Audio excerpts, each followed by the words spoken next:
엄마, 올해도 둘째는 안 내려온대? 응, 그렇겠지. 둘째는 그런 성격이니까. 안녕하세요.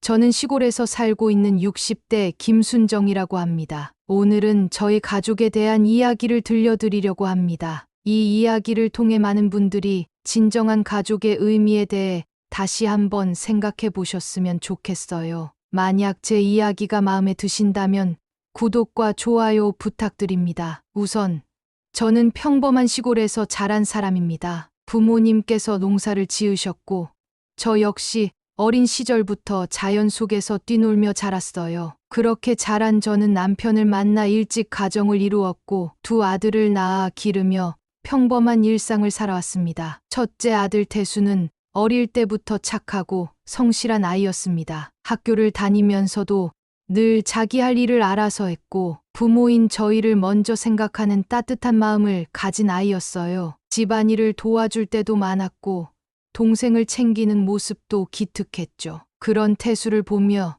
저는 늘 든든함을 느꼈습니다. 반면 둘째 아들 도연은 조금 달라서 태수처럼 애교를 부리거나 살갑게 다가오는 성격이 아니었고, 조용하고 무뚝뚝한 편이었어요. 학교에서 돌아오면 자기 방으로 들어가 버리는 일이 많았고, 가끔 말을 걸어도 대답만 짧게 하고 다시 자기 할 일에 집중하곤 했습니다. 처음에는 사춘기라 그런가 싶었는데 시간이 지나도 크게 달라지지 않더군요. 도연은 언제나 바쁜 척했고 점점 저와 거리를 두는 것처럼 느껴졌습니다. 그런데 도연이는 항상 입에 달고 사는 말이 있었어요. 왜 형은 해주면서 나는 안 해줘? 어린 시절부터 도연은 이런 말을 자주 했습니다. 처음에는 어리광 부리는 거라고 생각했어요. 하지만 시간이 지나도 도연의 입에서는 늘 이런 말이 나왔고, 혹시라도 제가 두 아들을 차별하는 건 아닐까 고민이 들기도 했습니다. 그래서 저는 도연이를 더 많이 챙겨주려고 노력했습니다. 옷을 사줄 때도, 용돈을 줄 때도, 심지어 작은 선물을 살 때도 도연이한테 먼저 줘야 하나 생각한 적이 많았어요. 그런 제 마음을 알았는지 첫째 태수는 동생을 많이 배려했습니다. 간식을 사와도 동생 몫을 먼저 챙기고, 학교 살 때도 도연이 것도 사야 해라고 말하곤 했어요. 동생에게 장난감을 양보하는 일도 많았죠. 그런 모습을 볼 때마다 저는 태수에게 미안한 마음이 들었습니다. 도연이가 섭섭해하지 않게 하려고 신경을 쓰다 보니 오히려 태수에게는 형이니까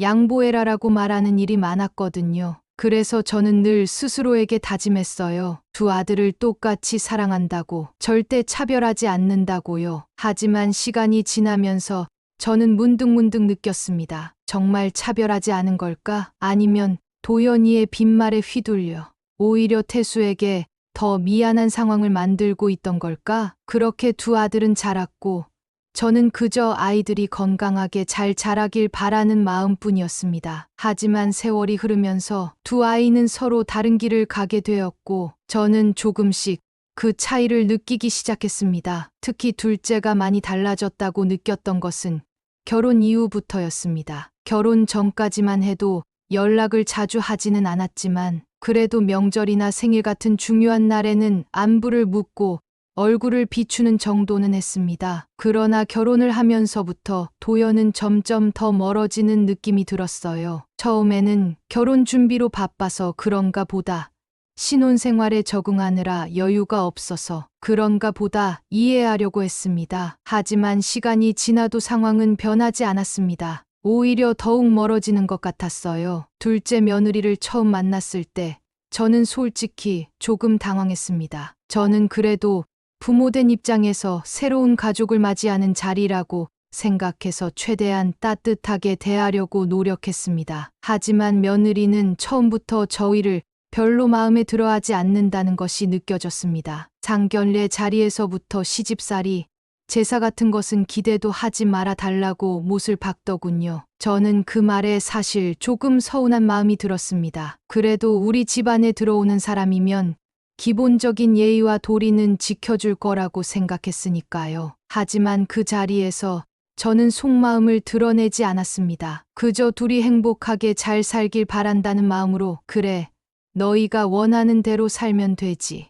내가 뭐 바라겠니? 하고 넘겼습니다. 하지만 시간이 지나면서 며느리의 태도는 더 냉랭해졌습니다. 처음에는 저희와 가까워지는데 시간이 필요한가 보다 했지만 점점 그것이 단순한 시간이 아니라 멀어지려는 의도라는 것이 느껴졌어요. 그래도 저는 며느리를 이해하고 싶었고 둘째가 행복하다면 그걸로 충분하다고 생각했습니다. 하지만 정작 신혼집을 구할 때가 되자 며느리는 우리에게 먼저 도움을 요청했습니다. 요즘 집값이 너무 많이 올랐어요. 조금 도와주시면 안 될까요? 하는데 순간적으로 기분이 묘해지더군요. 제사나 시집살이는 필요 없다고 하더니 돈 문제는 괜찮은 건가 싶었습니다. 그래도 둘째네 부부가 더 잘 살길 바라는 마음에 원하는 만큼 도와줬습니다. 형편이 어려운 것도 아니고 부모가 자식에게 해줄 수 있는 거라면 해주는 게 당연하다고 생각했거든요. 그래서 큰 돈을 보태주었고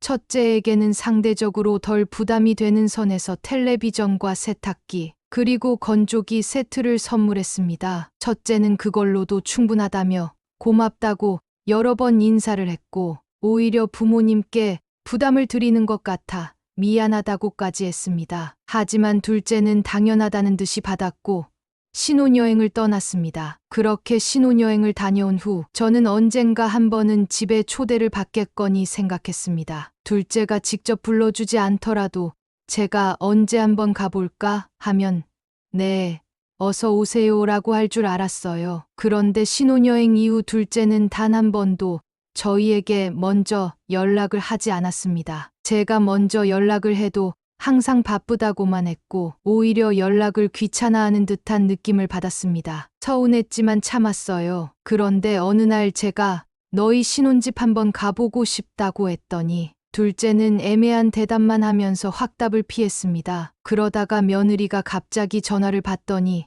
집이 왜 그렇게 가고 싶으신 거예요?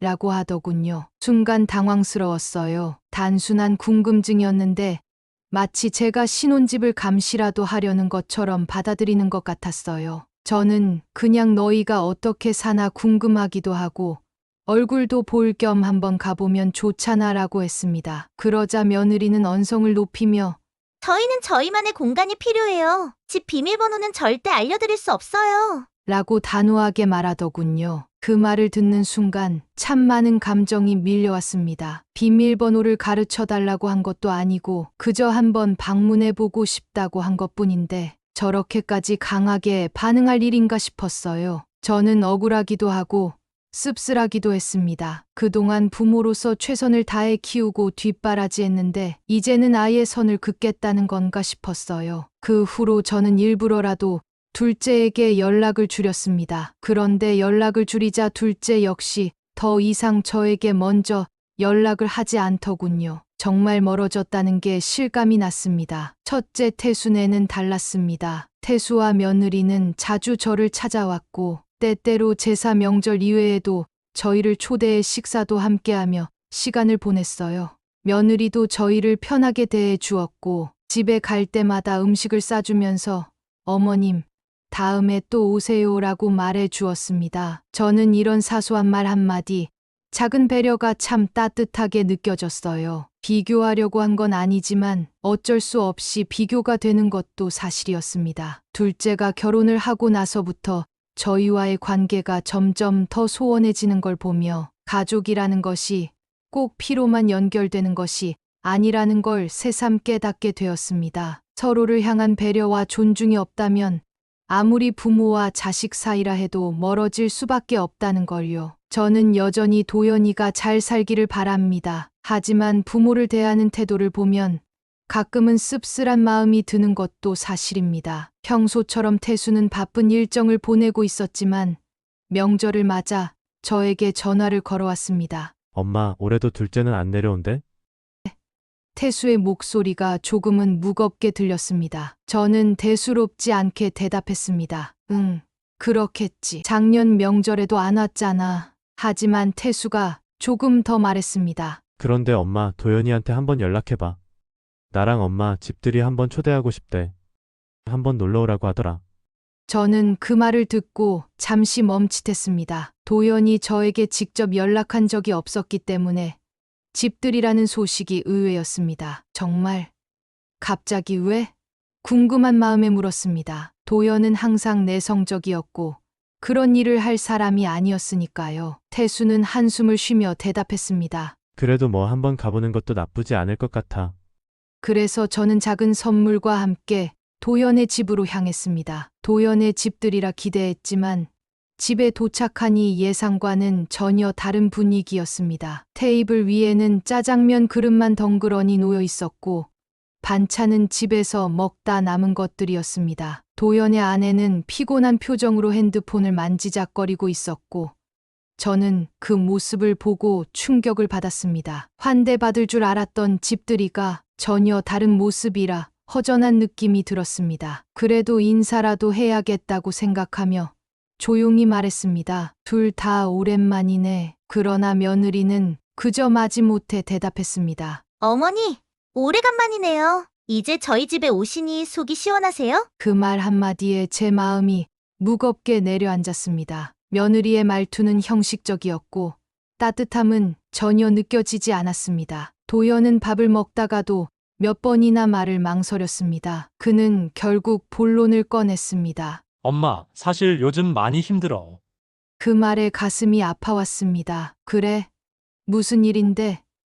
저는 그의 말이 무엇을 의미하는지 알 수 없었습니다. 도연은 힘든 일이 있으면 말을 하지 않았으니까요. 그런데 그런 말을 꺼낸 것은 이유가 있을 것이라 생각했습니다. 그때 도연이 이어서 말했습니다. 형도 이제 여유 좀 생겼으니까 형이랑 엄마가 우리 부부 좀 도와주면 안 돼? 저는 순간 머리가 멍해졌습니다. 도움? 그런 말은 처음 듣는 것 같았습니다. 태수는 언제나 바쁘게 살아왔고 그가 도연에게 돈을 줄 것이라고는 생각하지 않았습니다. 그래서 당황하며 대답했습니다. 도연아, 내가 힘든 건 알지만 태수도 자기 살기 바빠. 그런데 그때 둘째 며느리가 끼어들었습니다. 뭐라고 하시는 거예요? 제 남편한테 해주신 게 무엇이 있으신데요? 항상 그렇게 첫째만 끼고 사시니 둘째인 우리 도연이가 길을 못 펴서 사업이 안 되는 거예요. 돈 몇 푼이 그렇게 아까우세요? 그녀의 말은 무례하고 까칠하게 들렸습니다. 솔직히 말씀드리면 지금 집 구해주실 때 몇 푼 얹어서 주신 걸로 재산 주셨다고 생각하시는 거 아니죠? 제가 이래서 이 사람과 결혼하기 망설였던 거 아세요? 별 볼 일 없는 집안에서 돈 준다고 엄청 유세떠네. 며느리의 말투는 격분한 상태였고 머리끝까지 화가 나며 말했습니다. 그 순간 도연은 고개를 끄덕였지만 여전히 불안한 눈빛을 보였습니다. 저는 깊은 실망감과 분노에 휩싸였고 너무 큰 언쟁이 될까봐 자리를 피하려고 하였습니다. 둘째 며느리가 제가 자리를 뜨려고 하는 것을 보자 더 큰 목소리로 화를 내었습니다. 어머니, 그래서 얼마 해주실 건데요? 부모라고 한다면 자식을 지지해주고 지원을 해줘야지. 대체 뭘 해주셨는데요? 제가 이래서 어머니랑 연락을 안 하고 안 만나고 싶은 거예요. 게다가 가만히 눈치를 보는 것 같았던 둘째도 말을 더했습니다. 그래요, 엄마 항상 형만 챙겼지. 나한테 뭐 제대로 해준 거나 있냐고요. 저는 그 순간 머릿속이 하얘졌습니다. 뭐라고? 내가 해준 게 없다고? 내가 너희들을 위해 얼마나 노력했는데 너희들이 이렇게 나를 대하는 게 말이 되냐? 어머니는 가슴 속에서 폭발하는 분노를 느꼈습니다. 내가 너희들에게 얼마나 헌신했는지 모르냐? 너희들 덕분에 내가 얼마나 힘들었는지 알기나 하냐? 도연아, 너는 이렇게 나를 배신할 수 있냐?